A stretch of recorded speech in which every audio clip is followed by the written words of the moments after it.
சும்மாவெல்லாம் சொல்லக்கூடாது. இன்னைக்கு திவ்யா கேட்ட ஒவ்வொரு கேள்வியும் சாணியில சப்பல முக்கி அடிச்ச மாரி வந்திருந்தது. அதுவும் கனிக்கிட்ட கேட்டாங்க பாருங்க. அதுதான் தரமான கேள்வியே. 2 தடவ நெக்லஸ சேவ் பண்ண சுபிக்ஷாவ ஜெயில்ல போட்டீங்க. நீங்கலாம் எதுக்காக வெளிய நின்னுட்டு இருக்கீங்க அப்படின்னு கேட்ட கேள்வியா இருக்கட்டும். ஒருத்தருக்கு ஒருத்தர் மாத்தி மாத்தி வோட் பண்ணிக்கோங்க. உங்களுக்குள்ள நீங்களே வந்து விளையாடிக்கோங்க. பயாஸ்டா தான் எல்லாருமே விளையாடுறீங்க அப்படின்னு சொல்லி கேள்வி கேட்டதா இருக்கட்டும். வினோத்தோடைய இன்னொரு முகத்தை எக்ஸ்போஸ் பண்றதுக்காக தான் நான் வைல்டு கார்டு என்ட்ரியே கொடுத்தேன் அப்படின்னு சொல்லி ஆதிரை சொன்னதா இருக்கட்டும். கமருதீனுக்கும் அரோராவுக்கும் ஏற்பட்ட பிரச்சனைகளா இருக்கட்டும். பாருவுக்கும் அரோராவுக்கும் ஏற்பட்ட பிரச்சனைகளாக இருக்கட்டும் அப்படின்னு சொல்லி ஏகப்பட்ட விஷயங்கள் வந்து பார்த்தீங்க அப்படின்னா இன்றைக்கான எபிசோடில் வந்து நடந்திருக்கு. அதெல்லாம் என்ன அப்படிங்கிறத பற்றி ஒன் பை ஒன்னாக வந்து பார்க்கலாம். ஸோ அதுக்கு முன்னாடி சப்ஸ்கிரைப் பண்ணாதவங்க சப்ஸ்கிரைப் பண்ணி வச்சுக்கோங்க. பக்கத்தில் ஒரு பெல் ஐக்கான் இருக்கும், அதையும் ப்ரெஸ் பண்ணி ஹாலில் போட்டுக்கோங்க. அப்போ தான் நாங்கள் அப்டேட் பண்ணுற ஒவ்வொரு விஷயமும் உங்களுக்கு நோட்டிஃபிகேஷன் வந்து சேரும். அதுதாண்டி இந்த வீடியோக்கு குறைஞ்சபட்சம் ஒரு 1000 லைக்கான எதிர்பார்க்குறோம். நிறைய பேர் வீடியோக்கள் பார்க்குறீங்க, பட் லைக் பண்ண மாட்டேங்கிறீங்க. சரி விடுங்க, நான் இதுக்கப்புறம் சொல்லவே கூடாது அப்படின்னு சொல்லி நான் நினச்சிட்டு இருக்கேன். ஆனாலும் இது ஒரு பேட்டர்னில் வரதுனால சொல்லிட வேண்டிய அவசியம் வந்து இருக்குது. ஸோ அதனால தான் நான் வந்து சொல்லிட்டு இருக்கேன். எப்படி பார்த்தாலும் நீங்க பண்ண போறதில்ல. சரி ஓகே, வாங்க இன்றைய வீடியோக்குள்ள வந்து போலாம். ஃபர்ஸ்ட் திவ்யா பேசினாங்கல்ல, அதுல இருந்து வருவோம். ஆனா அது கடைசி கட்டம் தான். ஆனாலும் அதை பத்தி முதல்ல பேசுவோம். ஆக்சுவலா நீங்க நல்லா யோசிச்சு பாருங்க. திவ்யா பேசுறதுல 100% பாயிண்ட் வந்து இருக்கும். அதை நான் முழுமையா வந்து நம்புறேன். ஏன் அப்படின்னா நீங்க எல்லாருமே பயாஸ்டா தான் வந்து விளையாடிட்டு இருக்கீங்க. சுபிக்ஷாவெல்லாம் இந்த இடத்துக்கு டிசர்வ்டா, கொஞ்சமாவது மனசாட்சியோட நீங்க வந்து ஓட் பண்ணீங்களா? சுபிக்ஷா இருந்ததுனால தான் 2 தடவை அவ நகையை வந்து காப்பாத்தினா. அவ தானே வந்து அந்த நகையவே வந்து எடுத்தா. ஆனா அதுக்காக கொஞ்சம் கூட மனசாட்சியே இல்லாம அவளை தூக்கிட்டு வந்து ஜெயில போட்டீங்கல்ல. யாராச்சும் வந்து சொன்னாங்களா? இல்ல பிக் பாஸ் அவர்கள் வந்து சொன்னாங்களா? அதாவது உங்க டீம்ல இருக்கக்கூடிய ஆட்களுக்கே நீங்க ஓட் பண்ணக்கூடாது அப்படின்னு ஏதாவது சொன்னாங்களா? சட்டம் ஏதாவது இருக்கா? ஏன் எங்களுக்கெல்லாம் ஓட் பண்ணல? நான்லாம் சமைச்சு கொட்டியிருக்கேன். 2 டாஸ்க் வந்து விளையாடி கொடுத்துருக்கேன், பாயிண்ட்ஸ் வாங்கி கொடுத்துருக்கேன், சமைச்சு போட்டிருக்கேன், எத்தனையோ வேலைகளை நான் செஞ்சுருக்கேன், ஒரு நாள் தூங்காமல் இருந்திருக்கேன். அப்படியெல்லாம் இருக்கும்போது கூட என்ன வந்து இந்த இடத்துல வந்து உட்கார வைக்கிறீங்க அப்படின்னா I am not deserved for this place அப்படின்னு சொல்லிட்டு தெரிவிக்க விட்டுருப்பாங்க. அதுவும் கணிக்கிட்டு வந்து பேசியிருப்பாங்க. அதுதான் பயங்கர ஹைலைட்டான ஒரு விஷயம்.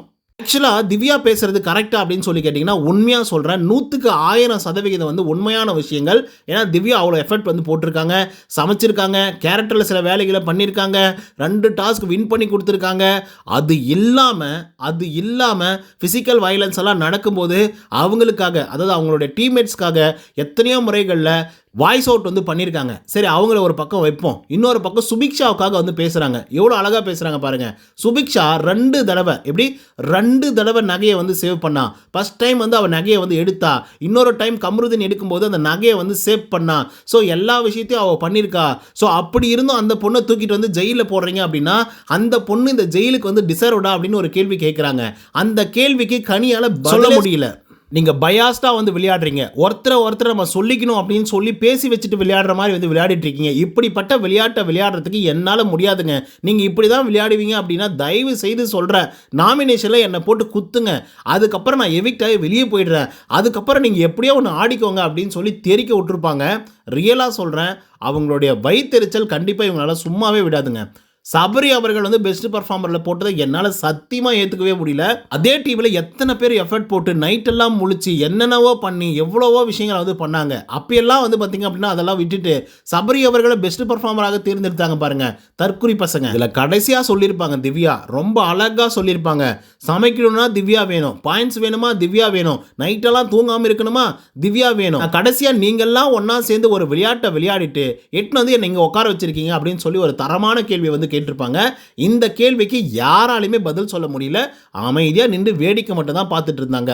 ஸோ திவ்யா இந்த மாதிரி பேசுறதை பத்தி நீங்க என்ன நினைக்கிறீங்க அப்படிங்கிறத கமெண்ட்ஸ்ல வந்து பதிவு பண்ணுங்க. சரி, இப்போ ஸ்ட்ரெயிட்டா வந்து போவோம். மார்னிங் ஆக்டிவிட்டி டாஸ்க் வந்து கொடுக்குறாங்க. அந்த ஆக்டிவிட்டி டாஸ்க்ல பிக் பாஸ் அவர்கள் என்ன கேட்டிருக்காரு அப்படின்னு பார்த்தீங்கன்னா, இன்கேஸ் நீங்க ஃபினாலே ஸ்டேஜில் வந்து விஜேஎஸ்ஆர் கூட நிற்கிறீங்க அப்படின்னா நீங்க வின்னராக நினைத்து கொண்டு யார் வந்து ரன்னராக வருவாங்க, அதாவது லெஃப்ட் ஹேண்ட் சைடில் யார் நிற்பாங்க அப்படிங்கிறத கொஞ்சம் சொல்லுங்க அப்படிங்கிற மாதிரி வந்து சொல்றாங்க. 2 பேரை பற்றி மட்டும்தான் பேசணும் அப்படிங்கிறத குறிப்பிட்டு பிக் பாஸ் அவர்கள் சொல்லியிருக்காங்க. இந்த 2 பேர் அப்படின்னு சொன்னதுக்கான காரணம் நான் பின்னாடி வந்து சொல்கிறேன். அரோரா அவர்கள் வந்து போயிட்டு நான் வந்து வின்னராக நிற்பேன், விக்கல்ஸ் வந்து ரன்னராக வந்து இருப்பார் அப்படின்னு சொல்கிறாங்க. ரீசன் என்ன சொல்கிறாங்க அப்படின்னு பார்த்தீங்கன்னா, அவர் ஸ்மார்ட்டாக இருக்கார், டீம் பிளேயரு, க்ரியேட்டிவிட்டியாக யோசிக்கிறாரு, எல்லா வெள்ளையிலையும் வந்து பார்த்தீங்கன்னா சூப்பராக பண்ணிட்டு இருக்காரு அப்படிங்கிற மாதிரி அரோரா வந்து சொல்கிறாங்க. அதுக்கடுத்து கனி போகிறாங்க. கண்டிப்பாக அஃப்கோர்ஸ் விக்கல்ஸை தான் வந்து சொல்லுவாங்க. ஏன்னா மக்களுக்கு ரொம்ப பிடிக்கும் இவர் அப்படின்ற மாதிரி சொல்கிறாங்க. அதுக்கடுத்து கமருதீன் போயிட்டு வினோத்தை சொல்கிறாப்புல, சின்ன சின்ன தப்பு பண்ணுவாப்புல, ஆனால் காமெடியில் அது சரி பண்ணிடுவான் அப்படிங்கிற மாதிரி கமருதீன் வந்து சொல்கிறார். அதுக்கடுத்து வியானாவும் வினோத்தை தான் சொல்கிறாங்க. அவராக இருக்காரு, சும்மா இந்த கேமுக்காக ஒரு மாதிரி மாறலை அப்படின்ற மாதிரி சொல்கிறாங்க. அதுக்கடுத்து தான் பார்வதி, அவங்களும் வந்து நல்லா காமெடி பண்ணுறாங்க, ரொம்ப சூப்பராக இருக்காப்புல, நல்லா கேம் ப்ளே பண்ணுறாங்க அப்படிங்கிற மாதிரி ரீசன்ஸ் வந்து சொல்கிறாங்க. அதுக்கடுத்து அமித் அவர்கள் சுபிக்ஷாவை சொல்கிறாங்க. அதுக்கடுத்து விக்ரம் அவர்கள் பார்வதியை சொல்கிறாங்க. ஆக்சுவலாக நான் ஒரு சிந்தாந்தத்தை வந்து ஃபாலோ பண்ணுறேன், அதுக்கு நேர் ஆப்போசிட் தான் பார்வதி அப்படின்ற மாதிரி சொல்கிறாரு. அதுக்கடுத்து வினோத் சொல்கிறாப்புல கமருதீன் அவர்களை உண்மையாக இருக்கிறாரு, ஸோ அதனால் வந்து நான் கமருதீனை வந்து நாமினேட் பண்ணுறேன் அப்படிங்கிற மாதிரி சொல்கிறாங்க. எல்லாரும் சொல்லி முடிச்சிட்டாங்க. அதுக்கப்புறம் ஆதிரை அவர்கள் அதுக்கு முன்னாடியே சொல்லியிருப்பாங்க. அதுக்கப்புறம் மறுபடியும் வந்து பார்த்திங்க அப்படின்னா ஆதிரை வந்து நான் ஒரு விஷயத்தை வந்து சொல்லியே தீரணும் அப்படின்னு சொல்லி கானா வினோத்தை பற்றி நிறைய விஷயங்களை வந்து சொல்கிறாங்க. குறிப்பாக கானா வினோத் வந்து ரொம்ப இம்மெச்சூராக வந்து நடந்துக்கிறாரு, மார்க் பண்ணுறாப்புல, தேவையில்லாத சில வேலைகளை வந்து பண்ணிட்டு இருக்காரு. திவாகர்லாம் எவிக்டாக வெளியே போனதுக்கே இவர் தான் வந்து காரணம். திவாகர்லாம் ரொம்ப நல்ல மனுஷன், அவரெல்லாம் எந்த சண்டைக்குமே போகவே மாட்டார். ஆனால் இவரே வந்து பார்த்திங்கன்னா ஒரு விஷயத்தை கிரியேட் பண்ணுறா அப்படிங்கிற பேரில் ரொம்ப மோசமான முறையில் அவர்கிட்ட நடந்துக்கிட்டாரு. ஸோ அதனால் அவர் வந்து எவிக்டாயே வெளியே போயிட்டாரு. விஜேஎஸ் வந்து சொன்னார் தான் உங்களுடைய 2 பேருடைய காம்போ வந்து நல்லா இருக்குது அப்படின்னு சொல்லி. ஆனால் அதை வந்து இவர் பாசிட்டிவாக எடுத்துக்காம வேற மாதிரி கொண்டு போய் வேற ஒரு விஷயத்தை வந்து பயன்படுத்தி கடைசியாக திவாகருக்கு வந்து அது கெட்ட பேராக மாறி திவாகர் எவிக்டாய் வெளியே போயிட்டாரு அப்படிங்கிற மாதிரி வினோத்தை பற்றி வந்து பார்த்தீங்க அப்படின்னா ஆதிரை வந்து சொல்லிட்டு இருக்காங்க. ஸோ அதுக்கு அடுத்ததாக வந்து வினோத் அவர்கள் அதுக்கு வந்து ரிப்ளை வந்து கொடுக்குறாப்புல. எப்படி கொடுக்குறாரு அப்படின்னு பார்த்தீங்கன்னா, நான் கொஞ்சம் கூட பண்ணியிருக்க மாட்டேன். அவர் போகும்போது வந்து பார்த்தீங்க அப்படின்னா நான் தான் பயங்கரமாக அழுதேன். நான் அப்படியெல்லாம் வந்து அவரை போய் வாண்டடாக எதுவுமே வந்து பண்ண கிடையாது. அவராக பேசினார் சில வார்த்தைகள், அதுக்காக அவர் எவிக்டாய் வெளியே போயிட்டாங்க. நான் வேணா சொல்லிட்டா எத்தனை பேர் அந்த மாதிரி வந்து எவிக்டாய் வெளியே போயிருக்காங்க அப்படின்னு சொல்லி. ஆனால் அவர் எவிக்டாய் வெளியே போனதுக்கு நான் தான் காரணம் அப்படின்னு சொல்கிறீங்களே, நான் அதே மாதிரி உங்ககிட்ட சொல்லிட்டா நீங்கள் என்னென்ன பண்ணீங்க அப்படின்னு சொல்லிட்டு அப்படிங்கிற மாதிரி கானா வினோத் அவர்கள் வந்து பார்த்தீங்கன்னா பேசுகிறாங்க. ஒரு சின்ன சலசலப்பு வந்து ஏற்படுது. கானா வினோத் வந்து பார்த்தீங்க அப்படின்னா அதாவது கானா வினோத்தை பேச விடாமல் எத்தனை பேர் தடுத்தாங்க தெரியுமா? எத்தனை பேர் தடுக்கிறாங்க? ஆதிரை வந்து நல்லா யோசிச்சு பாருங்க. பிக் பாஸ் அவர்கள் சொல்லியிருக்காங்க 2 பேரை மட்டும் தான் சொல்லணும் அப்படின்னு சொல்லி. ஸோ அதனை தொடர்ந்து வந்து பார்த்தீங்கன்னா ஆதிரை ரொம்ப நேரமாக வந்து பேசிக்கிட்டே வந்து இருந்துட்டு இருக்காங்க. ஸோ அதுவும் எக்ஸ்ட்ராவா. ஸோ அதை வந்து முடியவே முடியாது, எங்களால் கேட்க முடியாது அப்படின்னு சொல்லி கனி எந்திரிச்சு போயிட்டாங்க. இன்னொரு பக்கம் வந்து பார்த்தீங்க அப்படின்னா சபரி எந்திரிச்சு போயிட்டாரு, அமித் அவர்கள் எந்திரிச்சு போயிட்டாங்க. ஸோ அத்தனை பேர் எந்திரிச்சு போனதுக்கு அப்புறமும் நான் ஆதிரை வந்து நான் இதை சொல்லுவேன் அப்படிங்கிற மாதிரி வந்து சொல்கிறாங்க. நான் என்ன கேட்குறேன் அப்படின்னா, ஆதிரை நீங்கள் யார்? ஆதிரை நீங்கள் எப்பேற்பட்ட ஆள் அப்படிங்கிறது எங்களுக்கு தெரியாத ஆதிரை. இன்னொரு கமருதீனுடைய விஷயத்துக்கு நான் வந்து வரேன். இதில் என்ன தெரியுமா சொல்கிறாங்க, நான் ஆக்சுவலாக எக்ஸ்போஸ் பண்ணுறதுக்காக தான் வந்தேன். வினோத்தோடைய இன்னொரு முகத்தை வந்து எக்ஸ்போஸ் பண்ணணும் அப்படின்னு நினச்சிக்கிட்டு தான் இந்த வீட்டுக்குள்ளேயே நான் வந்தேன் அப்படிங்கிற மாதிரி சொல்கிறாங்க. எவ்வளோ ஒரு வெஞ்சன்ஸுங்க. அந்த காலை தூக்கி காமிச்சாங்கல்ல, அந்த ஒரு விஷயம் வந்து பார்த்திங்கன்னா இவங்களுக்கு மிகப்பெரிய அளவில் அடி ஆயிடுச்சு. ஸோ அதனால தான் அவங்க எவிக்ட் ஆகி வெளியே போனாங்க. அந்த ஒரு வெஞ்சன்ஸை எடுத்துக்கிட்டு கேரி ஃபார்வர்ட் பண்ணிக்கிட்டு வினோத் அவர்களை வந்து எதிர்த்தே தீரணும் அப்படின்னு சொல்லி வராங்க. இதுக்கு இடையில் வினோத் அவர்கள் பேசிகிட்டு இருக்காரு, நான் அந்த மாதிரி ஆளெல்லாம் கிடையாது, அவராக சில வார்த்தைகள்லாம் விட்டார், அதனால தான் அவர் எவிக்ட் ஆகி வெளியே போனார், என்னால் ஒன்றும் போக கிடையாது, நான் வேணா சொல்லிட்டா உன்னால் எத்தனை பேர் வெளியே போனாங்க அப்படின்ற மாதிரி இவர் கவுண்டர் ஃபைல்லாம் வந்து கொடுத்துட்ருக்காரு. அதுக்கப்புறம் ஜால்ராவெலாம் அடிக்காதீங்க அப்படின்ற மாதிரி ஒரு இடத்துல ஒரு வார்த்தையை பயன்படுத்திப்பார். அது எதுக்காக சொல்லியிருப்பார் அப்படின்னு பார்த்தீங்கன்னா, கமருதீன் அவர்கள் சொல்லியிருப்பார், டே மச்சான் அவங்க சொன்னால் கொஞ்சம் கேட்டுக்கடா, நீ கேட்கவே மாட்டேங்கிற அப்படின்னு சொல்லும்போது வினோத் வந்து பார்த்தீங்க அப்படின்னா சரி மச்சான் அப்படின்ற மாதிரி தான் சொல்லுவாப்புல. அந்த நேரத்தில் அரோரா அவர்கள் வந்து பார்த்தீங்க அப்படின்னா அப்படின்னு சொன்னோன்னே, ஏமா நீ ஜால்ரா அடிக்காத அமைதியாக உட்காருமா அப்படின்ற மாதிரி சொல்லுவாப்புல. உடனே வந்து பார்த்தீங்கன்னா அரோராவுக்கு பயங்கரமாக ட்ரிகர் ஆகி, இப்படிப்பட்ட அரோராவை நீங்கள் எத்தனை நாள் பார்த்துருக்கீங்க? இப்போ வந்து பார்த்திங்க அப்படின்னா அப்படியே ஆடுறாங்க ருத்ரதாண்டவம், ஓகேவா? ஸோ அவங்க பார்த்திங்க அப்படின்னா வினோத் மாதிரி உட்காந்து காமிக்கிறாங்க, இப்படி தான் வந்து பண்ணுறீங்க, நீங்கள் சுத்தமாக யார் சொன்னாலே கேட்கவே மாட்டேங்கிறீங்க, நான் டே 1லேருந்து வந்து சொல்லிகிட்ருக்கேன், ஆனால் யாருமே இந்த மாதிரிலாம் பண்ணவே மாட்டாங்க, நீங்கள் வந்து திரும்ப திரும்ப வந்து பண்ணிகிட்ருக்கீங்க அப்படின்னு சொல்லி திடீர்னு நல்ல வேஷமெல்லாம் போடுறாங்க அரோரா. என்னம்மா அரோரா என்னம்மா ஆச்சு அப்படின்னு கேட்குற அளவுக்கு வந்து பார்த்தீங்க அப்படின்னா பண்ணிட்டு இருக்காங்க. இல்லை ஜால்ரா அப்படின்னு சொன்ன வார்த்தைக்காக மன்னிப்பு கேளுங்க, அது தப்பான ஒரு வார்த்தை அப்படின்னு சொல்லி விக்ரம், வியானா எல்லாருமே சொல்கிறாங்க. அதுக்கு சாரியும் கேட்டா அதுக்கடுத்தா வியானாவுடைய பிரச்சனை வந்து ஆரம்பிக்கிறாங்க. சில பேர் சில வார்த்தைகளை கேட்டுட்டாங்க சொல்லிட்டாங்க அப்படின்னு சொல்லிட்டு நீங்கள் கேட்குறீங்கள, ஆனால் பல பேர் வந்து இதே மாதிரி சில வார்த்தைகளை பயன்படுத்திக்கிட்டு நார்மலைஸ் ஆகிடுறாங்க. உடனே வந்து அவங்களுடைய ஒரிஜினாலிட்டி வந்து போயிடும் அப்படின்றதுனால இவ்வளோ பெரிய விஷயத்தை வந்து பண்ணிட்டு இருக்காங்க.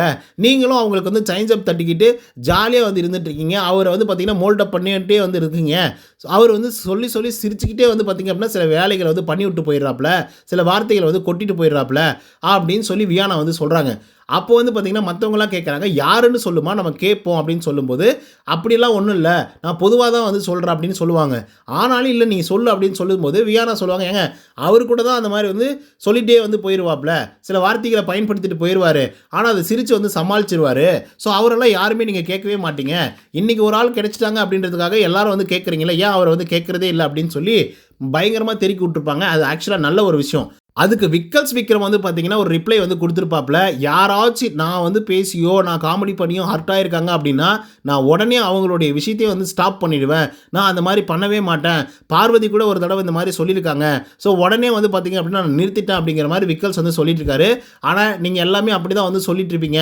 போங்க அப்டின்னு சொல்லிட்டு வியானா வந்து கிளம்பி போயிடுவாங்க. ஆன்சர் எதுவுமே வந்து பண்ண மாட்டாங்க. ஆனா, விக்கல்ஸ் வந்து இது எனக்கு தெரிஞ்சே ஆவணும். எதுக்காக அவங்க அப்டி சொல்லிட்டு போனாங்க அப்டின்னு சொல்லி எனக்கு தெரிஞ்சே ஆவணும். என்னோட கேரக்டர் வந்து என்ன ஆகுறது? என்ன மக்கள் நினைப்பாங்க அப்படின்னு சொல்லி விக்ரம் அவர்கள் வந்து பார்த்தீங்கன்னா வெயிட் பண்ணிட்டு இருக்காங்க. அந்த நேரத்தில் முகமெல்லாம் மேக்கப்பை போட்டுக்கிட்டு ஒரு ஃபவுண்டேஷனை போட்டுக்கிட்டு வியானா அவர்கள் வந்து வெளியே வருவாங்க. என்னம்மா சொல்கிற, என்ன கிரிட்டிசிசம், அதை பற்றி எனக்கு கொஞ்சம் சொல்லு அப்படின்னு சொல்லும்போது, ஏங்க நீங்கள் கூட தான் வந்து சாவுங்க அப்படின்னு சொன்னீங்க அப்படின்ற மாதிரிலாம் வந்து சொல்கிறாங்க. ஓகேங்க, அவங்க என்ன சொன்னாங்க அப்படின்றத. ஸோ அதுக்கு வந்து பார்த்தீங்கன்னா விக்கல்ஸ் என்ன சொல்கிறாரு அப்படின்னா, நான் வந்து ஃப்ரஸ்ட்ரேஷனில் வந்து இருந்தேன். ஃப்ரஸ்ட்ரேஷனில் இருந்ததுனால தான் நான் அந்த மாதிரி வந்து சொன்னேன். பிக் பாஸ் அவர்கள் அப்படி சொன்னதுனால நான் சொல்லிட்டேன். இல்லைனா நான் அப்படி சொல்லக்கூடிய ஒரு ஆளா அப்படின்ற மாதிரி வந்து பார்த்தீங்க அப்படின்னா நம்ம விக்கல் சொல்கிறார். அதுக்கப்புறம் மனிதனோட இயல்புங்க, சில நேரங்களில் ஃப்ரஸ்ட்ரேஷன் ஆனால் சில வார்த்தைகள் வரதாங்க செய்யும். அதுக்காக ஏங்க இப்படியெல்லாம் பண்ணுறீங்க அப்படிங்கிற மாதிரி விக்கல்ஸ் வந்து பார்த்தீங்க அப்படின்னா சொல்லுவாப்புல. இவ்வளோ பேசுகிற விக்ரம் நீங்கள் நேத்திக்கு வந்து அந்த பக்கெட்டை தூக்கிட்டு வந்து நடு வீட்டில் வச்சு அது சரியா? நீங்க சொல்லுங்க. அது சரியா? கைய விட்டு உள்ள பார்த்தீங்களா? அப்படின்னு சொல்லி ஒரு ஆள் வந்து கேட்குறாங்களே, அது சரியா? அப்படின்னு சொல்லும்போது, ஏங்க நீங்க அப்படி பேசும்போது, அதாவது இது என்னுடைய பக்கெட் தானான்னு கேட்டதுக்கு அப்புறம், அதாவது வியானாவுடைய பக்கெட் தான் அப்படின்னு தெரிஞ்சதுக்கு அப்புறம் தான் எடுத்துட்டு வந்து வச்சீங்களா? அப்படின்னு சொல்லி நீங்க கேட்ட உடனே நான் ஜோன் அவுட் ஆயிட்டேன். அப்படி யாராவது ஏதாவது கேட்டிருந்தாங்க அப்படின்னா, கண்டிப்பா கேட்கிறேன். யார் கேட்டாங்கன்னு சொல்லுங்க. நான் வந்து கேட்கிறேன். கைய உள்ள விட்டு பார்த்தீங்களா? அப்படின்னு சொல்லி யார் கேட்டது? அப்படின்னாக்கா, தெரியல. கிரவுட்லேருந்து யாரோ ஒரு ஆள் வந்து கமெண்ட் அடிச்சாங்க அப்படின்னு சொல்லும்போது, ஏங்க யாரோ ஒரு ஆள் வந்து கமெண்ட் அடிச்சதுக்கு நான் என்னங்க பண்ண முடியும்? நான் வந்து அந்த இடத்துல தானங்க இருந்தேன். அப்படின்னு சொல்லிட்டு ஒரு மாதிரி 2 பேரும் பேசி வியானா அவர்களும், விக்ரம் அவர்களும் ஒரு மாதிரி மோதலுக்கு வந்து போறாங்க. கடைசியா வந்து பார்த்தீங்க அப்படின்னா, வியானா அழுக ஆரம்பிச்சுடுறாங்க. விக்ரமும் வந்து அழுக ஆரம்பிச்சுடுறாங்க. பார்வதி கிட்ட சொல்லிக்கிட்டே இருக்காங்க. நான் பக்கெட்ட எடுத்துட்டு வர சொன்னாங்க. நான் போயிட்டு பக்கெட்ட எடுத்துட்டு வந்தேன். அவ்வளோதான். அது வியானாவதா? இல்ல கைய விட்டு பார்த்தனா? இந்த மாரிலாம் வந்து சொல்லி நான் இவள தங்கச்சி மாரி பார்த்துட்டு இருக்கேங்க. தங்கச்சி மாரி பார்த்துட்டு இருக்கேன். ஆனா, இவ இப்படிலாம் பேசுவா அப்படின்னு சொல்லி சத்தியமா நான் எதிர்பார்க்கவே இல்ல. ஏன் இப்படியெல்லாம் பண்ணிட்டு இருக்கா? அப்படின்ற மாரி வந்து பார்த்தீங்கன்னா, விக்கல்ஸ் வந்து பேசிக்கிட்டே வந்திருப்பாப்புல. அழுதுட்டு இருப்பாப்புல சொல்லப்போனா. உடனே சபரி வந்துருவாரு, சுபிக்ஷா வந்துருவாங்க. உடனே வந்து பார்த்தீங்கன்னா, அரோரா வந்துருவாங்க. ஏங்க நீங்க விக்ரம், நீங்க யாரு அப்படிங்கிறது எங்களுக்கு தெரியுங்க விக்ரம். நீங்க எதுவும் கவலைப்படாதீங்க. நீங்க வொரி பண்ணிக்காதீங்க அப்படின்னு சொல்லி எல்லாரும் அவர வந்து பிடிப்பாங்க. ஆனா, வியானாவ யாருமே கண்டுக்கவே மாட்டாங்க. அதுக்கு தான் வியானா அவர்கள் வந்து பார்த்தீங்க அப்படின்னா, போய் சாண்ட்ரா கிட்ட வந்து சொல்லிட்டு இருப்பாங்க. பாருங்க, இப்ப கூட ஒரு இன்சிடென்ட் வந்து நடந்தது. அத்தன பேர் விக்ரம் அவர்கள் வந்து அழுறாங்க அப்படின்னு சொல்லி வந்து கேட்குறாங்க. நான் வந்து அழுறேன். யாருமே வந்து கேட்க எனக்கு அழுகையும் வர மாட்டேங்குது. ஆனா அழணும் போல வந்து இருக்கு. பாருங்க, இப்படி தான் வந்து ஒவ்வொரு தடவையும் வந்து பண்ணிட்டு இருக்காங்க. நான் வந்து என்ன கேட்டேன், எல்லாருக்கும் கேட்கக்கூடிய விக்ரம் அவர்கள் ஏன் எனக்கு கேட்கல அப்படின்றத மட்டும் தான் நான் வந்து கேட்டேன். இப்போ மட்டும் தங்கச்சி எனக்கு வந்து ஜோன் அவுட் ஆயிடுச்சு அப்படி இப்படின்னு வந்து பேசிட்டு இருக்காரு. ஏன் அதை வந்து அப்பயே பேசியிருந்திருக்கலாம்ல அப்படின்ற மாதிரி நம்ம வியானா அவர்கள் வந்து ஒரு பக்கம் புலம்பிட்டு இருக்காங்க. இதுக்கிடையில் அரோரா அவர்கள் வந்து பார்த்தீங்கன்னா ஒரு சென்டென்ஸ் வந்து சொல்கிறாங்க. என்ன சொல்கிறாங்க அப்படின்னு பார்த்தீங்கன்னா, அவள் அப்படி தான் ஒரு ஆர்கியூமெண்ட்டை கொண்டு வருவா. ஆர்கியூமெண்ட்டில் வின் பண்ண முடியல அப்படின்னா அவள் பாட்டு கிளம்பி போயிடுவா அப்படிங்கிற மாதிரி இந்த சம்பவம் இப்படி முடியுது. அதுக்கடுத்தா வினோத் அவர்களும் பார்வதி அவர்களும் பேசிட்டு இருக்காங்க. பார்வதி போய் வினோத் கிட்ட வந்து சொல்லிட்டு இருக்காங்க, கிச்சன் ஏரியாவில் நின்றுட்டு, இங்க பாருங்கண்ணே, இந்த இடத்துல இருந்து எப்படி வந்து விளையாடணும் அப்படிங்கிறத கொஞ்சம் பார்த்துக்கோங்க. ஃபஸ்ட்டு டேவிலிருந்து சொல்லாத சில வார்த்தைகள்லாம், சொல்லாத சில விஷயங்கள்லாம் இப்போ சொல்கிறாங்க அப்படின்னா எப்படி அவங்க கேம் விளையாடுறாங்க அப்படின்றத மட்டும் புரிஞ்சுக்கோங்க அப்படிங்கிற மாதிரி நம்மளுடைய பார்வதி வந்து சொல்கிறாங்க. உடனே திவ்யா அந்த இடத்துல இருந்து அவங்களுக்கு என்ன தோணுச்சுன்னு எனக்கு வந்து தெரியல. அவங்க பொதுவாக தான் வந்து சொன்னாங்க, ஓகேவா. ஆனால் திவ்யா அவர்கள் வந்து என்ன சொல்கிறாங்க அப்படின்னா, பார்வதி இது வந்து ரொம்ப தப்பு பார்வதி, நான் என்ன ஃபீல் பண்ணணும் அதை தான் அந்த பொண்ணு வந்து சொல்லிச்சு அப்படிங்கிற மாதிரி வந்து சொல்கிறாங்க. உடனே அரோராவையும் கூப்பிட்டு விட்டுறாங்க. அரோரா அவர்கள் தான் ஆக்சுவலாக வந்து டே 1லேருந்து நான் வந்து சொல்லிட்டு இருக்கேன், ஆனால் இவர் வந்து திருந்தவே இல்லை, இப்படி தான் வந்து இருந்துட்டு இருக்காரு அப்படின்ற மாதிரி சொல்லியிருப்பாங்க. ஏன்னா அந்த ஆதிரைக்கும் வினோத்துக்கும் ஒரு பிரச்சனை நடந்திருக்கும்ல லிவிங் ஏரியாவில், அதுக்குள்ள ஜாலரா அடிக்காத அப்படின்னு சொல்லி அரோராவை சொல்லியிருப்பாங்க இல்லையா.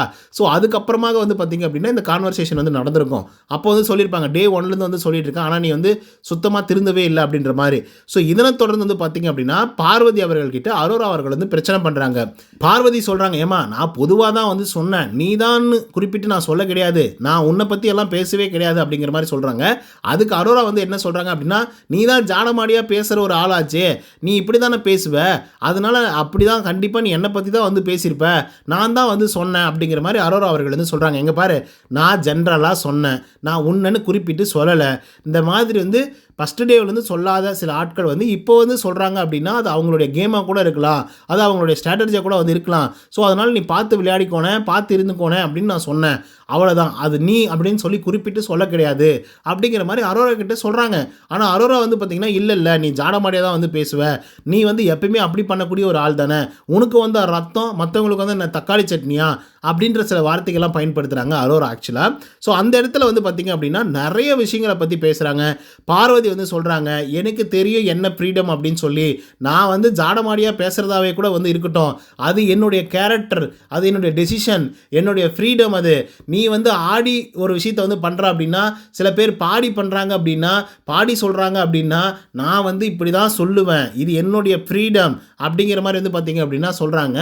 அதுக்கு வந்து நம்ம அரோரா சிங்லர் நீங்கள் அப்படி தான் பண்ணுவீங்கன்னு எனக்கு வந்து தெரியும், ஆனால் இப்படிப்பட்ட வேலைகள்லாம் திரும்ப திரும்ப பண்ணிட்டு இருக்காதீங்க கமருதீன், நான் எத்தனையோ தடவை வந்து சொல்லியிருக்கேன்ல, இவங்களுடைய வாயை வந்து அடக்கவே முடியாது, இவங்க வந்து இந்த மாதிரி பின்னாடி பேசுவாங்க அப்படின்னு சொல்லியிருக்கேன்ல. அப்படின்னும் போது கமருதீன் வந்து பார்த்தீங்கன்னா அந்த இடத்துல வந்து ஒத்துக்கிறாப்புல, அந்த மனசு எவ்வளோயா நேர்மையாக இருப்பாப்புல. ஆனால் ஆமாம் பார்வதி நீ கூட வந்து பின்னாடி பேசாத, ஜாடமாடியாக பேசாத அப்படின்னு வந்து சொல்கிறாப்புல கமருதீன். எவ்வளோ நல்ல மனுஷன் அவர். அதுக்காக தான் 2 பேரும் அடிச்சுக்கிறீங்களாம்மா, சூப்பர்மா, நல்லா வருவீங்கம்மா. அதுக்கடுத்த 6 பெஸ்ட் பர்ஃபார்மர்ஸை வந்து தேர்ந்தெடுங்க அப்படிங்கிற மாதிரி வந்து சொல்லியிருப்பாங்க. இதில் வந்து பிக் பாஸ் அவர்கள் சரியான ட்விஸ்ட் வந்து வச்சிருப்பாப்புல. ஏன் அப்படின்னு பார்த்தீங்கன்னா, இந்த டீம்லேருந்து நீங்கள் ஒரு 3 பேரை செலக்ட் பண்ணுங்கள், அந்த டீம்லேருந்து ஒரு 3 பேரை செலக்ட் பண்ணுங்கள் அப்படின்னு சொல்லியிருந்தா அது ஆட்டமே வேறு மாதிரி இருந்திருக்கும், இன்னும் பரபரப்பாக இருக்கும் வீடு. சொல்லப்போனால் நான் பர்ஃபார்மன்ஸ் பண்ணலையா, அவங்க தான் பண்ணிட்டாங்களா அப்படிங்கிற மாதிரி வந்து சண்டை வந்து போயிருக்கும். ஆனால் இவர் என்ன பண்ணிட்டாரு, ஜென்ரலாக கேட்குற மாதிரி ஜென்ரலாக வந்து கேட்டாப்புல. இப்போ குறிப்பிட்டு சொல்லணும் அப்படின்னு பார்த்தீங்கன்னா, நம்ம பார்வோடைய டீம் வந்து இருக்கு இல்லையா, அந்த டீம் எப்பவுமே வெளியே தான் வந்து இருந்தது, வெளியே பட்டு தான் போயிட்டு வந்து பிளான் பண்ணிட்டு இருந்தாங்க. ஒரு சிலர் மட்டும் தான் அந்த நெக்லஸை பாதுகாக்கிறதுக்கு சில வேலைகளை வந்து பண்ணிட்டு இருந்தாங்க. ஸோ அந்த விதத்தில் வந்து பார்க்கும்போது இவங்க உள்ளர வந்து இருந்தாங்க, அவங்க வெளியே இருந்தாங்க. யார் கூட என்ன பர்ஃபார்மன்ஸ் பண்ணியிருக்காங்க அப்படிங்கிறது முழுமையாக 2 டீமுக்குமே பெருசாக வந்து தெரியாது. ஸோ அப்படி இருக்கும்போது 2 டீம்லேருந்து பெஸ்ட்டான பர்ஃபார்மன்ஸை வந்து தேர்ந்தெடுங்க அப்படின்னு சொல்கிறது அதுவே வந்து பார்த்திங்க அப்படின்னா கொஞ்சம் மோசமான ஒரு விஷயம் தான். பட் இருந்தாலும் இவங்க வந்து சொன்னாங்க. ஆனாலும் திவ்யா கேட்ட மாதிரி ஏன் அவங்க டீமுக்குள்ளே அவங்களே வந்து சொல்லிக்கவில்லை அப்படிங்கிற ஒரு கேள்வி வந்து வருது. ஸோ அந்த விதத்தில் 6 பேர் வந்து பார்த்திங்க அப்படின்னா மக்களே தேர்ந்தெடுக்கிறாங்க. அதில் 1 சாண்ட்ரா டிசர்வ்டு, அந்த பொண்ணு ஏதோ ஒன்று பண்ணுச்சு ஓகேங்களா.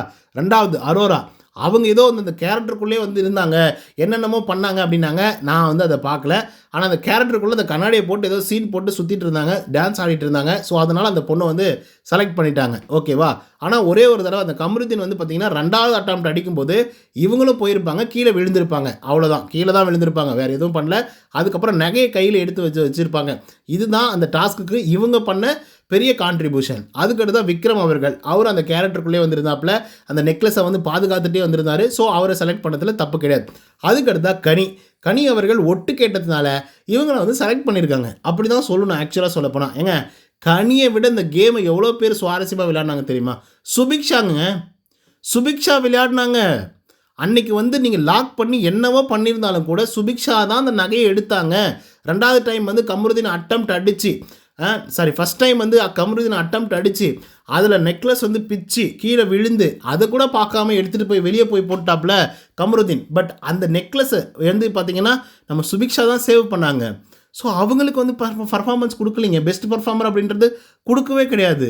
அதுக்கடுத்து தான் பிரச்சனை நான் ஏற்றுக்கிறேன், அவர் நல்லா தான் பண்ணார். அதுக்கடுத்து சபரி, சத்தியமாக நான் ஏற்றுக்கவே மாட்டேன், நிஜமாக சொல்கிறேன். நாளைக்கு எபிசோடில் சபரியை போட்டு கிளின்னு கிழிச்சா கூட சந்தோஷமாக தான் படுவேன். ஏன்னா அந்த ஆள் வேணுத்துக்குனே வந்து சில வேலைகளை பண்ணார். சத்தியமாக நிஜம், அது ஏற்றுக்கவே முடியாது மக்களே, ஏற்றுக்கவே முடியாது. நீ எவ்வளோ ஒரு முக்கியமான ஒரு பிளேயர் அந்த டீமுக்கு, ஓகே. ஸோ அப்படி இருக்கும்போது அந்த மாதிரி ஒரு வேலையை பண்ணலாமா? அவ்வளோ கூச்சலும் குழப்பங்களும் வந்து இருந்துகிட்ருக்கு. அந்த நேரத்தில் வந்து நீ எடுக்கிற அப்படின்னு சொல்லி எடுக்கிற அப்படின்னா நீ எப்பேற்பட்ட முட்டாளாக வந்து இருப்ப. முட்டாள் அப்படின்னு வந்து நம்ம வந்து நினைக்கலாம்னா, ஆனால் அந்த ஆள் வந்து பிளான் பண்ணி தான் பண்ணியிருக்காப்ல. போகலாடே நீங்களும் உங்கள் டாஸ்க்கும், நான் பாடுறா இப்போ எடுத்துகிட்டு கம்முன்னு வந்து ஜெயிலுக்கு போகிறேன். எப்படியும் பார்வதி கூட சேர்ந்து விளையாட முடியாது, சாண்ட்ரா கூட சேர்ந்து விளையாடுறதுக்கு அந்த ஆளுக்கு இன்ட்ரெஸ்ட். ஏன்னா அவருக்கு வந்து கனி இருக்கணும், விக்ரம் இருக்கணும், எஃப்ஜே இருக்கணும், இவங்கெல்லாம் இருந்தாக்கா அவங்க வந்து பிளான் பண்ணி ஒரு மாதிரி வந்து கேம் ப்ளே பண்ணுவாங்க. என்னென்ன சீன் போட்டார் தெரியுமா அவர்? அவ்வளோ கஷ்டப்பட்டு அவங்க வந்து விளையாடிட்டு இருக்காண்டே. அது நெகட்டிவாக விளையாடினாங்களோ பாசிட்டிவாக விளையாடினாங்களோ, கடைசி 1 மணி நேரம் 2 மணி நேரம் தான் டைம் இருக்கும்போது ஏதோ ஒன்று ட்ரை பண்ணாங்கல்ல. அப்போ ட்ரை பண்ணும்போது சில நேரங்களில் தவறுகள் நடக்க தான் செய்யும். ஏன் நீ எடுக்கும்போது நடக்கலையா? நீ எடுக்கும்போது உன்னை தூக்கிட்டு போய் ஜெயிலில் போடல?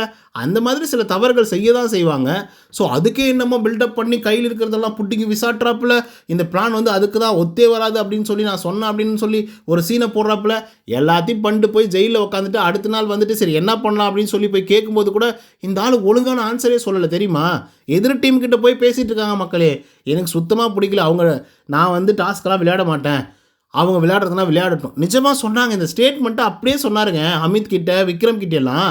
எவ்வளோ மோசமான ஒரு பிளேயர் இவரை நம்பி வேற பாவம் சாண்ட்ரா நைட் 2 மணிக்கு போய் அவங்க கிட்ட பேசிட்டு வர்றது, ஸ்ட்ராட்டஜி பிளான் பண்ணுறது, இது பண்ணுறது, அது பண்ணுறதுன்னு சொல்லி. ஆனால் கண்டுபிடிச்சிட்டாங்க. சபரி ஒன்றுமே பண்ணல, சபரியால் சில விஷயங்கள்லாம் நடந்துருச்சு அப்படின்றத கண்டுபிடிச்சிட்டாங்க. ஆனாலும் பெஸ்ட் பர்ஃபார்மரை கொடுத்துட்டாங்க மக்களே.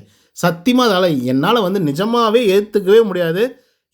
அதுக்கப்புறம் திவ்யாவுக்கும் பிரச்சனைக்கும் பெரிய சண்டை வருது. திவ்யா வந்து சொல்லிட்டு இருக்காங்க கனிக்கிட்ட, நான் என்ன பண்ணாமல் போயிட்டேன், தூங்காமல் கொல்லாமல் சாப்பாடு செஞ்சு குளிக்காமல் 2 டாஸ்க்கை விளையாடி ஜெயிச்சு கொடுத்துருக்கேன், அந்த நெக்லஸை வந்து சேவ் பண்ணுறதுக்காக இருந்திருக்கேன், ஒரு நாள் நைட் முழுக்க வந்து தூங்காமல் இருந்திருக்கேன், ஆனால் எனக்கு வந்து நீங்கள் பெஸ்ட் பர்ஃபார்மர் கொடுக்கல, ஆனால் ஒஸ்ட் பர்ஃபார்மர் கொடுத்துருக்கீங்களே, உங்களுக்கே இதெல்லாம் நியாயமாக இருக்கா அப்படின்னு சொல்லி கேட்குறாங்க.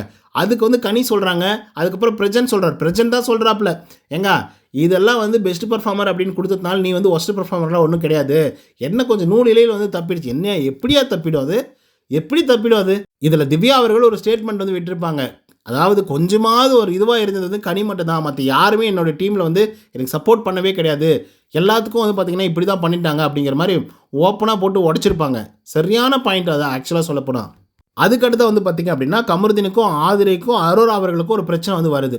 ஆதிரைக்கு என்ன வேலை உங்களுக்கு, நாயே அப்படின்னு சொல்லிட்டாங்களா, அதை வந்து இந்த இடத்துல வந்து சொல்லாதீங்க, அது தப்பாக போய் சேரும் அப்படின்னு சொல்லியிருக்காங்க ஆதிரை. இது ஒரு கரெக்டான விஷயம், தப்பு கிடையாது. ஆனால் ஆதிரை நீங்கள்லாம் என்ன பண்ணீங்க அப்படின்றது எங்களுக்கு தெரியாதா ஆதிரை? என்ன ஆதிரை நீங்கள் வினோத் அவர்களை போய் அப்படியெல்லாம் வந்து பேசிகிட்டு இருக்கீங்க, புரியல எங்களுக்கு. வினோத்தை தப்பான ஆளுன்னு கூட வச்சுக்கலாம், அதுக்காக நீங்கள் சரி அப்படின்னு ஆகிட முடியுமா? ஏதோ எக்ஸ்போஸ் பண்ணுறான் அப்படி இப்படிலாம் வந்து பேசிகிட்டு இருக்கீங்க, நீங்கள் சரியான ஆளா? எஃப்ஜே உடைய அந்த இடத்துல கை வச்சது யார்? நீங்கள் தானே. ஸோ அப்படி இருக்கும்போது இதுக்காக தான் நீங்கள் எவிக்டாக வெளியே போனீங்க.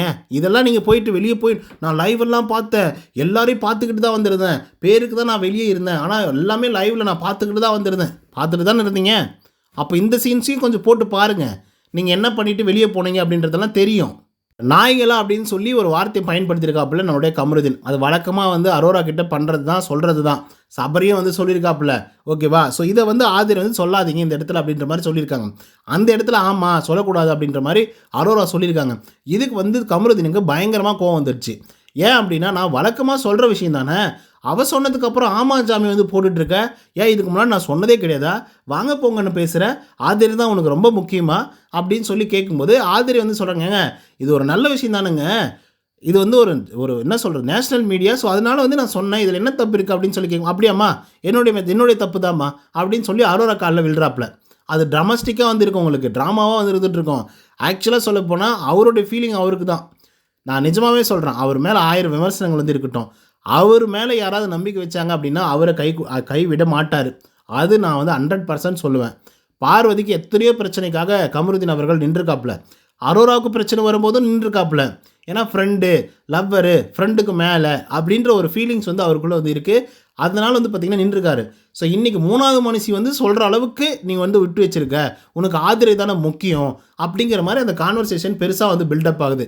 கடைசி அது எங்கே போய் நிற்கிது அப்படின்னா, நீ கூட தான் வந்து சொல்லியிருக்க துஷார்கிட்ட, அரோரா கிட்ட வந்து பேசவே பேசாது அப்படின்னு வந்து சொல்லியிருக்க அப்படின்னு சொல்லும்போது, ஆமாம் நான் சொன்னேன். அப்போ அவன் துஷாரே வந்து ஃபீல் பண்ணான், இந்த மாதிரி தானே நடந்துகிட்ருக்கு, கேம் எப்படி ப்ளே பண்ணுறதுன்னு எனக்கு வந்து தெரியலண்ணா அப்படிங்கிற மாதிரி. துஷார் வந்து வெளியே போனதுக்கான காரணம் நீயும் ஒரு காரணம் தான், திவாகர் வெளியே போகிறதுக்கான காரணம் பார்வதியாக இருந்தாக்கா நீயும் ஒரு காரணம் தான் துஷார் வெளியே போகிறதுக்கு. இதை நான் அடித்து சொல்லுவோம், ஓப்பனாக வந்து சொல்கிறேன் அப்படின்ட்டு சொல்லுவாங்க. ஏன்னா இவ்வளோ மனசுக்குள்ளே வந்து வச்சிட்டு இருக்கா, அப்புறம் ஏன்னா என்கிட்ட பேசிகிட்டு இருக்கா அப்படின்னா, ஏமா நானும் எங்கே பேசுனேன், நீ தானே வந்து பேசிட்ட, அதுக்கப்புறம் லெட்டர்லாம் வந்து எழுதுனேன் என்கிட்ட பேச மாட்டியா அப்படின்னு சொல்லிட்டு, ஸோ அதனால தான் நான் வந்து பேசினேன் அப்படின்னு சொல்கிறப்ப இதில் என்ன தப்பு இருக்குது? ஸோ இது மாதிரி வந்து பார்த்திங்கன்னா இவங்களுடைய கான்வர்சேஷன் வந்து போயிட்டுருக்கு. ஒரு நேரம் சிரிக்கிறாங்க, ஒரு நேரம் ஒரு மாதிரி ஆகிடுறாங்க, அப்புறம் கத்துறாப்பில் திரும்பி வந்து பார்த்திங்கன்னா காம்ப்ரமைஸ் ஆகுறாங்க. ஸோ இதே மாதிரி தான் வந்து பார்த்திங்க அப்படின்னா போயிட்டுருக்கு. ஸோ அரோரா வந்து பார்த்திங்கன்னா ஒரு மாதிரி லிட்டரலாக உடஞ்சிட்டாங்க. ஏன்னா துஷார் போகிறதுக்கான காரணம், முதல் முக்கிய காரணமே நீ தான் வந்து கேமே விளையாட விடலை அப்படிங்கிற மாதிரி வந்து சொல்கிறாங்க. இதில் இன்னொரு முக்கியமான விஷயம் என்ன தெரியுமா, அவன் மறைஞ்சிட்டான், அதுக்கப்புறம் நீ வந்து ஒரு பாட்டெல்லாம் எழுதுனல்ல, எப்படி அவன் மறைஞ்சிட்டான் அப்படின்னு சொன்னதுக்கப்புறம் நீ பாட்டெல்லாம் எழுதுனல்ல, அதனால தான் அவன் மறைஞ்சிட்டான் அப்படிங்கிற மாதிரி வந்து பார்த்தீங்கன்னா கமருதீன் தெருக்கி விட்டுருப்பாப்புல. ஸோ அரோராவுடைய அந்த அந்த அவங்களுடைய குணம் வந்து பார்த்தீங்க அப்படின்னா வெளிப்படுத்திருக்கும். ஒரு பக்கம் கமருதீனுடைய முகங்கள் வந்து எக்ஸ்போஸ் ஆகிட்டு இருக்கு, இன்னொரு பக்கம் வந்து அரோராவுடைய முகங்கள்லாம் எக்ஸ்போஸ் ஆகிட்டு இருக்கு. அரோராவெலாம் நீங்கள் நார்மலாக நினைக்காதீங்க மக்களே. She is very clever. யாராவது நிஜமாக சொல்கிறேன், பார்வதியால் கூட வந்து அரோராவை வந்து பீட் பண்ண முடியாது அவங்க எடுத்து வைக்கக்கூடிய பாயிண்ட் மூலிமா. ரியலாக சொல்கிறேன், அவ்வளோ ஸ்கிரிப்டாக வந்து பார்த்திங்க அப்படின்னா சில விஷயத்த வந்து சொல்லுவாங்க. பார்வதினை கூட இழுத்துக்கிட்டே வந்திருப்பாங்க, சாண்ட்ராவனை கூட இழுத்துக்கிட்டே வந்திருப்பாங்க, விக்ரமனை கூட இழுத்துக்கிட்டே வந்திருப்பாப்புல. கட் அண்ட் ரைட்டாக வந்து பேசுவாங்க அரோரா அப்படின்ற ஒரு ஆள். ஸோ அப்படிப்பட்ட ஒரு ஆள் தான் அரோரா அவர்கள். கடைசியாக இப்போ கமருதீனுக்கும் அதுக்கப்புறம் அரோரா அவர்களுக்கும் முறிவு வந்து ஏற்பட்டிருக்கு. அதனால் வந்து அரோரா அவர்கள் அழுதுகிட்டே வந்து இருக்காங்க. அதுக்கப்புறம் ஜெயிலுக்கு போகிறாங்க. ஜெயிலுக்கு போனதுக்கப்புறம் ஒவ்வொரு ரவுண்ட்லேயும் ஒவ்வொரு ஆளை வந்து எவிக்ட் பண்ணி வெளியே அனுப்புகிறோம் ஜெயிலிருந்து. ஸோ அதனால் நீங்களே டிஸ்கஸ் பண்ணி சொல்லுங்கள் அப்படின்னு சொல்லியிருந்தாப்புல. ஸோ அதுக்கப்புறம் தான் வந்து பார்த்திங்கன்னா திவ்யா கணேஷ் அவர்கள்லாம் வந்து தெருக்கி விட்டுருப்பாங்க. இதில் இன்னொரு பாயிண்ட் வந்து நான் ஆட் பண்ணோம். ஆதிரை வந்து சொல்கிறாங்க ரம்யாஜோ வந்து தலைவராக சரியாக வந்து பண்ணல இந்த வாரத்தில் அப்படின்னு சொல்லி. என்னங்க இதெல்லாம் ஏங்க, எத்தனை பிரச்சனைக்காக ஒவ்வொரு கமருதீனுக்கும் அரோராவுக்கும் பிரச்சனை நடந்துட்டு இருக்கும்போது 4 தடவை வந்துட்டு போயிருக்காங்க. சத்தம் வந்துட்டு இருக்கும்போதெல்லாம் உள்ளர போய் என்ன பிரச்சனை, நார்மலாக இருக்கா, ஓகேவா, நான் தேவையில்லையா, நான் போட்டா அப்படின்னு 4 தடவை வந்திருக்காங்க ரம்யாஜோ. பிரச்சனைகள் எங்கெல்லாம் வருதோ ஆஸ் எ தலைவராக அவங்களால என்ன பண்ண முடியுமோ அதை பண்ணியிருக்காங்க, ரியலாகவே பண்ணியிருக்காங்க. ஆனால் ஒன்றுமே பண்ணல அப்படின்னு நான் வந்து டாஸ்கில் பண்ணல அப்படின்னு சொன்னால் நான் ஏற்றுப்பேன். தலைவராக ஒன்றுமே பண்ணல அப்படின்னு சொல்லி ஆதிரை புத்தியே கிடையாது உனக்கு, இதை உன்னை பற்றி பேசுகிறதுக்கே எனக்கு விருப்பம் இல்லை. மக்களே அவ்வளோதான் மக்களே, இன்றைக்கான எபிசோடில் நடந்த சில விஷயத்தை பற்றி நம்ம டிஸ்கஸ் பண்ணிட்டோம். ஸோ இந்த வீடியோ உங்களுக்கு வந்து பிடிச்சிருந்தா லைக் அண்ட் சப்ஸ்கிரைப் பண்ண மறந்துடாதீங்க. இன்னொரு தகவல் சந்திக்கிறேன். Until then bye from Uday. நன்றி, வணக்கம்.